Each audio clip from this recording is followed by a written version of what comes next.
एक स्त्री के 4 प्रश्न। पहला प्रश्न कि इस संसार में केवल 2 ही यात्री हैं। दूसरा प्रश्न, इस संसार में केवल 2 ही गरीब हैं। तीसरा प्रश्न, इस संसार में अनपढ़ गंवार केवल 2 ही हैं। चौथा प्रश्न, इस संसार में केवल 2 ही मूर्ख हैं। नमस्कार दोस्तों, स्वागत है आप सभी का आरके मोटिवेशनल यूट्यूब चैनल में। तो इन प्रश्नों को जानते हैं इस कहानी के माध्यम से। किसी गांव में एक सेठ रहता था। उसका एक ही बेटा था जो व्यापार के काम से परदेश गया हुआ था। सेठ की एक पुत्र वधू, उसकी पत्नी और सेठ 3 प्राणी घर पर रहते थे। एक दिन सेठ की पुत्र वधू पानी भरने के लिए कुएं पर गई। घड़ा भरकर कुएं की मुंडेर पर रख दिया और अपने हाथ पैर धोने लगी। तभी कहीं से 4 राहगीर वहां पर आ गए। एक राहगीर बोला, बहन मैं बहुत प्यासा हूँ, क्या मुझे पानी पिला दोगी? सेठ की बहू को पानी पिलाने में थोड़ी झिझक लगी, क्योंकि उस वक्त वह कम कपड़े पहने थी। उसके पास लोटा या कोई गिलास भी नहीं था जिससे कि वह पानी पिला देती। इसी कारण उन्हें वहां पानी पिलाना ठीक नहीं समझा। बहू ने उस राहगीर से पूछा, आप कौन हैं? वह बोला, मैं एक यात्री हूँ। बहू बोली, यात्री तो संसार में केवल 2 ही हैं, आप उन दोनों में से कौन से हैं? अगर आपने मेरे इस सवाल का जवाब दे दिया तो मैं आपको पानी पिला दूंगी, नहीं तो मैं पानी नहीं पिलाऊंगी। बेचारा राहगीर उसकी बात का जवाब नहीं दे पाया। तभी दूसरा राहगीर पानी पिलाने की विनती करने लगा। बहू ने दूसरे राहगीर से भी पूछ लिया, अच्छा तो आप बताइए कि आप कौन हैं? दूसरा राहगीर बोला, मैं तो एक गरीब आदमी हूँ। सेठ की बहू बोली, भैया गरीब तो केवल संसार में 2 ही होते हैं, आप उनमें से कौन से गरीब हैं? प्रश्न सुनकर के दूसरा राहगीर भी चकरा गया। उसको कोई जवाब नहीं आया तो वह चुपचाप पीछे हट गया। तीसरा राहगीर बोला, बहन मुझे बहुत प्यास लगी है, ईश्वर के लिए मुझे पानी पिला दो, मैं आपका एहसान कभी नहीं भूलूंगा। बहू ने पूछा, अब आप कौन हैं? तीसरा राहगीर बोला, बहन मैं तो एक अनपढ़ गंवार हूँ। यह सुनकर के बहू बोली, अरे भाई, अनपढ़ गंवार तो इस संसार में केवल 2 ही होते हैं, आप उनमें से कौन से हैं? बेचारा तीसरा राहगीर भी कुछ बोल नहीं पाया। अंत में चौथा राहगीर आगे आया और बोला, बहन मेहरबानी करके मुझे पानी पिला दो, प्यासे को पानी पिलाना बड़ा पुण्य का काम होता है। सेठ की बहू बड़ी ही चतुर और होशियार थी। उसने चौथे राहगीर से भी पूछ लिया, आप कौन हैं? वह राहगीर बोला, बहन मैं तो बड़ा मूर्ख हूँ। बहू ने कहा, मूर्ख तो इस संसार में 2 ही हैं, आप उनमें से कौन से हैं? वह बेचारा भी उसके प्रश्न का जवाब नहीं दे पाया तो चारों पानी पिए बगैर वहां से जाने लगे। तो बहू ने उन चारों से कहा, थोड़ी ही दूर मेरा घर है, आप सभी को वहीं पानी पिला दूंगी। चारों राहगीर उसके साथ चल दिए। बहू घड़ा लेकर के घर पहुंची और अपने कपड़े बदले। बहू ने उन चारों राहगीरों को पानी पिलाया। पानी पीने के बाद राहगीर अपनी राह पर चल पड़े। सेठ उस समय घर में बैठा यह सब देख रहा था। उसे बड़ा दुख हुआ।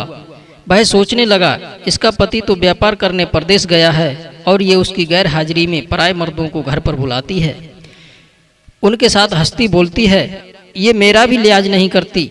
यह सब देख करके अगर मैं चुप रह गया तो आगे इसकी हिम्मत और बढ़ जाएगी।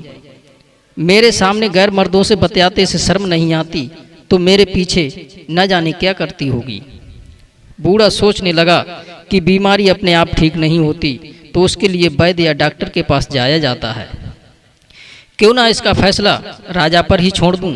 यही सोचता हुआ राजा के पास पहुंचा और अपनी परेशानी बताई। सेठ की सारी बातें सुनकर के राजा ने तुरंत सेठ की बहू को बुलाने के लिए सिपाही भेजे और कहा कि तुरंत सेठ की बहू को राजसभा में उपस्थित किया जाए। राजा के सिपाही सेठ के घर पहुंचे और सेठ की बहू से सिपाहियों ने कहा कि आपको राजा ने राज दरबार में बुलाया है। बहू ने कहा कि अपने राजा से पूछ कर आओ कि मैं उनके राज दरबार में कौन से रूप में आऊं, बहन, बेटी या बहू के रूप में। बहू की ये बातें सुनकर सिपाही वापस चले गए। उन्होंने राजा को सारी बातें बताईं। राजा ने तुरंत आदेश दिया कि पालकी लेकर जाओ और कहना कि उसे बहू के रूप में राज दरबार में बुलाया है। सिपाहियों ने राजा की आज्ञा के अनुसार सेठ की बहू से कहा, राजा ने आपको बहू के रूप में आने के लिए पालकी भेजी है। बहू उसी समय पालकी में बैठ कर के राजसभा में पहुंच गई। राजा ने बहू से पूछा, तुम दूसरे पुरुषों को घर पर क्यों बुलाती हो जबकि तुम्हारा पति घर पर नहीं है? बहू बोली, महाराज मैंने तो केवल कर्तव्य का पालन किया। प्यासे पथिकों को पानी पिलाना कोई अपराध नहीं है, यह हर गृहिणी का कर्तव्य है। जब मैं कुएं पर पानी भरने गई थी तब तन पर मेरे कपड़े अजनबियों के सम्मुख उपस्थित होने के अनुरूप में नहीं थे। इसी कारण उन राहगीरों को कुएं पर पानी पिलाना ठीक नहीं समझा और उन्हें बड़ी प्यास लगी थी और मैं उन्हें पानी पिलाना भी चाहती थी। इसीलिए उनसे मैंने कुछ मुश्किल सवाल पूछ लिए। जब उनका उत्तर नहीं दे पाए तो मैं उन्हें घर ले आई। घर पहुंचकर ही उन्हें पानी पिलाना ठीक था। राजा को बहू की बात ठीक लगी। राजा को सवालों के बारे में जानने की इच्छा हुई जो बहू ने उन चारों राहगीरों से पूछे थे।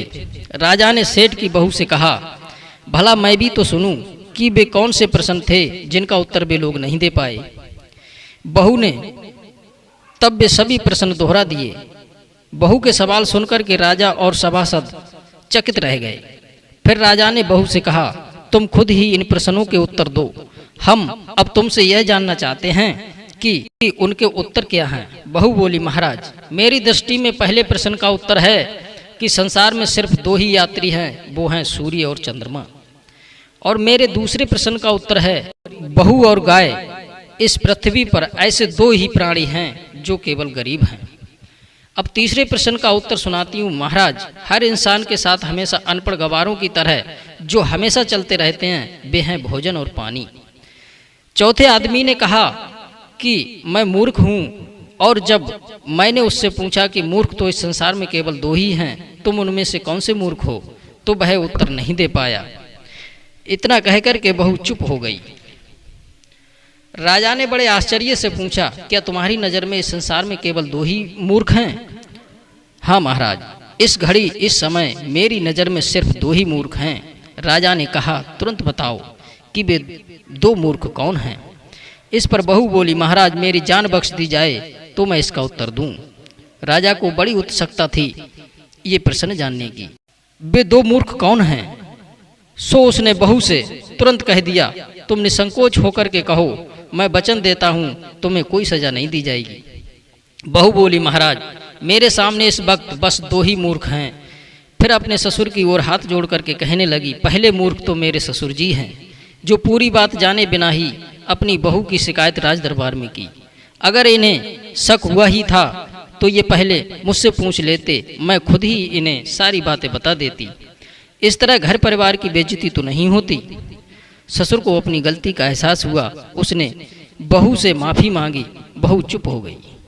तब राजा ने पूछा, और दूसरा मूर्ख कौन है? बहू ने कहा, दूसरा मूर्ख इस राज्य का खुद राजा है, जिसने अपनी बहू की मान मर्यादा का जरा भी ख्याल नहीं किया और बिना सोचे समझे ही बहू को भरी राजसभा में बुलवा लिया। बहू की बात सुनकर के राजा पहले तो क्रोध से आग बबूला हो गया, परंतु तभी सारी बातें उसकी समझ में आ गईं। राजा ने बहू को उसकी समझदारी और चतुराई की सराहना की और उसे ढेर सारे पुरस्कार देकर के सम्मान सहित विदा किया। कैसी लगी हमारी कहानी दोस्तों? कहानी को लाइक करें, चैनल को सब्सक्राइब करें। आप सभी दर्शकों का बहुत बहुत धन्यवाद।